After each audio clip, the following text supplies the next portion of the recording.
అసలు ఈ ప్రపంచంలో అరిటాకు ఇష్టం లేని వాళ్ళు ఎవరైనా ఉంటారా అండి?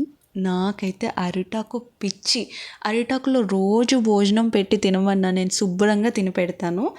ఏ ఫుడ్ అయినా కానీ అరిటాకులో హాట్‌గా సర్వ్ చేసుకొని తింటే ఆ ఫ్లేవర్ దిగి ఎంత బావుంటుందో గైస్. నాకైతే ప్లేట్స్ లేకపోయినా సర్వైవ్ అవ్వగలను కానీ అరిటాకు లేకపోతే మాత్రం అస్సలు సర్వైవ్ అవ్వలేను. అలా అని రోజు తింటానని కాదండి. యాక్చువల్లీ రోజు కోసుకొని తింటే అరిటాకులు అయిపోతాయి కదా! అందుకనే మా ఇంట్లో ఉంది అసలుకి ఒక్క చెట్టే. అందుకే నేనేం చేస్తానంటే ఇట్లా ఫెస్టివల్స్ వచ్చినప్పుడు చాలా ఫుడ్ ఉంటుంది కదా ఇంట్లో.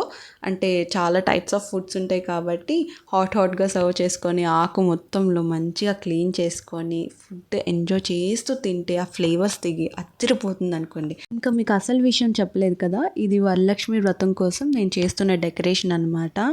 సో, ముందు రోజు నైట్ ఇది 1:00కి చేస్తున్నాను నా బేబీ పడుకున్నాక. ఎంత చేస్తున్నా నాకైతే సాటిస్ఫాక్షన్ రావట్లేదు. ఎందుకంటే ఎంత ఆర్టిఫిషియల్ ఫ్లవర్స్ పెట్టినా ఒరిజినల్ ఫ్లవర్స్ పెట్టందే ఆ లుక్ రాదు. అంటే బంతిపూలు అండ్ ఆల్సో మామిడాకులు కూడా. మేము ఆ రోజు తెచ్చుకుందామంటే ఫుల్ వర్షం పడటం వల్ల తెచ్చుకోలేకపోయాము. సో, నెక్స్ట్ డే మార్నింగ్ అయితే నాకు నచ్చినట్టు మేము డెకరేట్ చేసుకున్నాను. సో, ఫైనల్ అవుట్‌పుట్ అయితే చాలా బాగా వచ్చింది. అది రేపు అప్లోడ్ చేసేస్తాను. అది కూడా చూసండి. ఈలోపు అయితే సబ్స్క్రైబ్ చేసేసుకోండి.